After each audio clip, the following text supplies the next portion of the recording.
Assalamualaikum, Shalom, Om Swastiastu, Namo Buddhaya, Salam Kebajikan.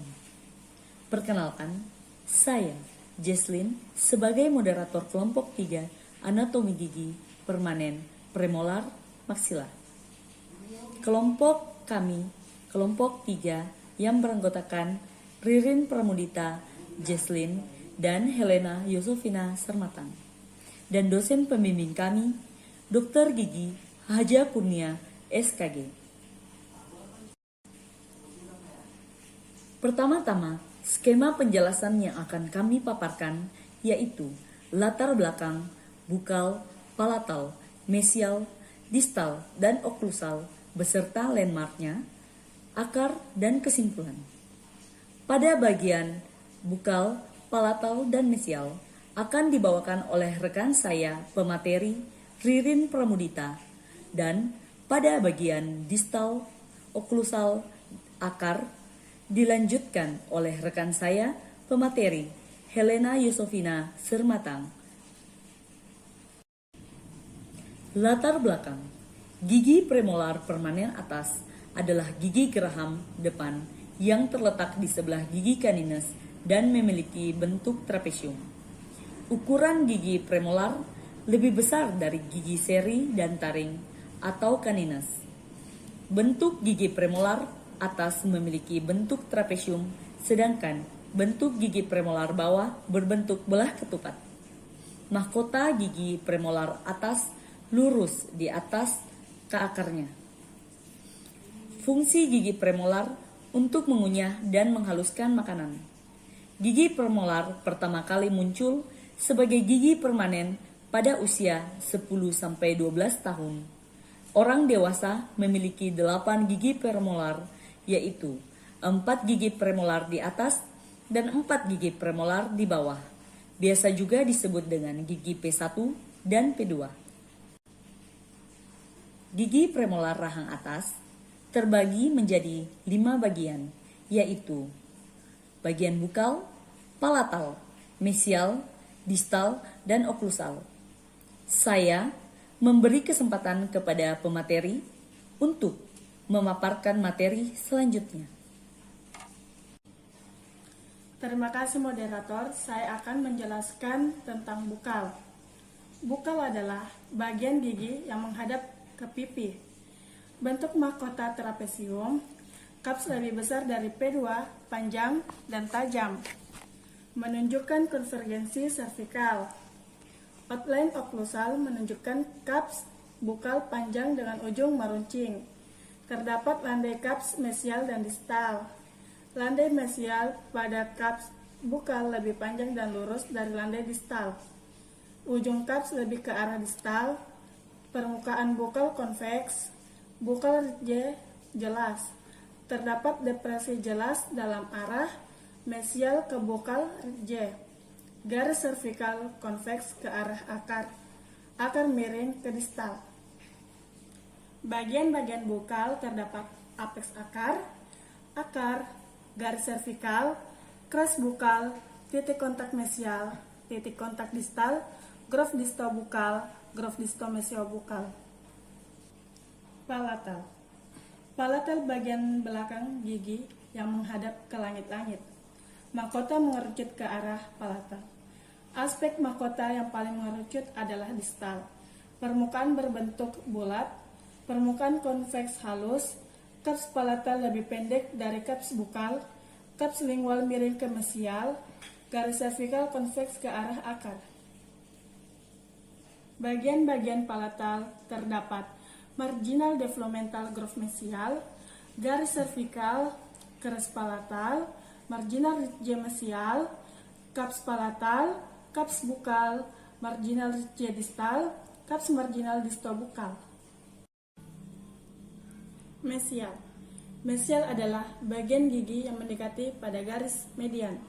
Bentuk mahkota repozoid, dimensi bukal lingual lebih besar dari mesiodistal, permukaan mesial konveks kecuali pada depresi developmental mesial, terdapat mesial marginal developmental groove, terdapat depresi mesial developmental yang memanjang dan mahkota ke permukaan mesial akar, garis servikal melengkung ke arah mahkota, Bifurkasi terlihat berada dari tengah ke 1/3 apikal.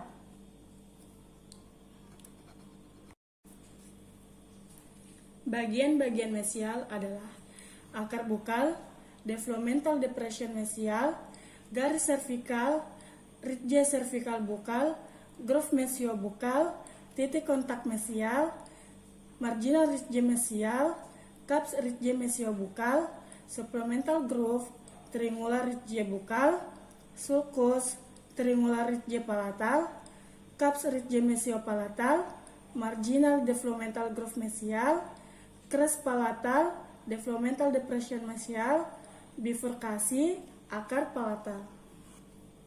Baik, saya akan memberikan kesempatan kepada pemateri selanjutnya.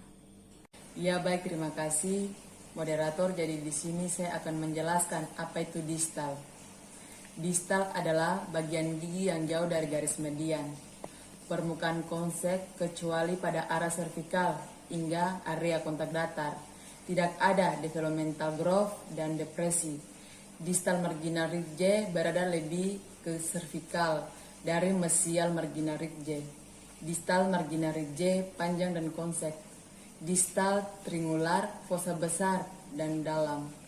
Garis servikal melengkung ke arah mahkota. Garis servikal tidak melengkung sisi mesial. Bifurkasi terlihat berada lebih ke aplikasi dibanding apex mesial. Bagian-bagian distal adalah akar bukal, akar palatal, garis servikal, bifurkasi, developmental depression distal, cups ridge distopalatal, kris bukal, titik kontak distal, groove distobukal, triangular ridge palatal, sulcus, marginal ridge distal, triangular ridge bukal, cups ridge distal, supplemental groove.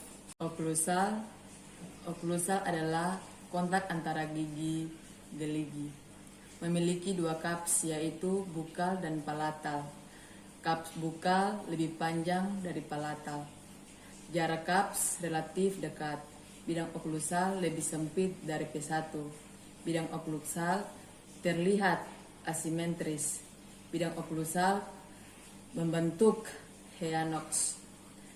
Terdiri dari 6 sisi yaitu mesio, bukal, disto, bukal, mesial, distal, mesio, lingual, dan distolingual. Puncak bukal berada distal dari median. Puncak palatal berada pada mesial lebih besar dari jarak puncak bukal dan distal. Ontai mesio bukal lebih panjang dari distobukal. Ontline distal lebih panjang dari mesial. Ontline mesial lebih luas. Sudut antara mesio bukal dan ontline mesial mendekati 90 derajat. Ontline distal membulat. Dimensi bukal lingual lebih besar dari mesio distal.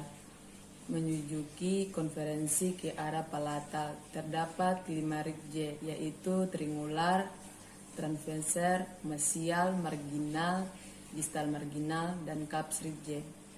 Terdapat developmental sentral, mesiobukal, distobukal, mesial marginal, serta supplementary groove.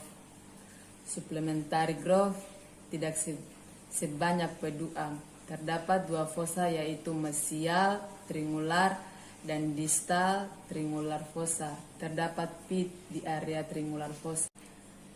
Bagian-bagian oklusal, groove distobukal, cups ridge distobukal, marginal ridge distal, triangular fossa distal, developmental groove sentral, marginal developmental groove mesial, triangular ridge palatal, cups ridge mesiopalatal, groove mesiobukal, titik kontak mesial, triangular ridge bukal, triangular fossa mesial, cups ridge mesiobukal, marginal ridge mesial, cups ridge distopalatal. Akar biasanya terdapat 2 akar pada gigi premolar. Bagian awal akar terlihat menyatu di bagian serviks, kemudian menunjukkan bifurkasi yang membagi akar menjadi bukal dan palatal. Terkadang akar menyatu single root. Terdapat developmental growth dan depresi di permukaan mesial di bawah bifurkasi. Ya baik, saya kembalikan kepada moderator. Baik, terima kasih kepada pemateri. Kesimpulannya, gigi premolar rahang atas memiliki peran penting dalam fungsi pengunyahan dan estetika. Kesimpulan teknik pemilihan fungsional menunjukkan bahwa restorasi gigi harus mempertimbangkan anatomi dan oklusi untuk mencapai hasil optimal. Langkah-langkahnya meliputi pembuatan coping, penentuan tinggi cups, dan pengisian kontur bukal serta lingual. Selain itu, perhatian terhadap pergerakan lateral dan protusif diperlukan untuk mencegah kontak berat dengan gigi antagonis. Teknik ini membantu dalam mencapai hasil restorasi yang baik secara fungsional dan estetik. Terima kasih.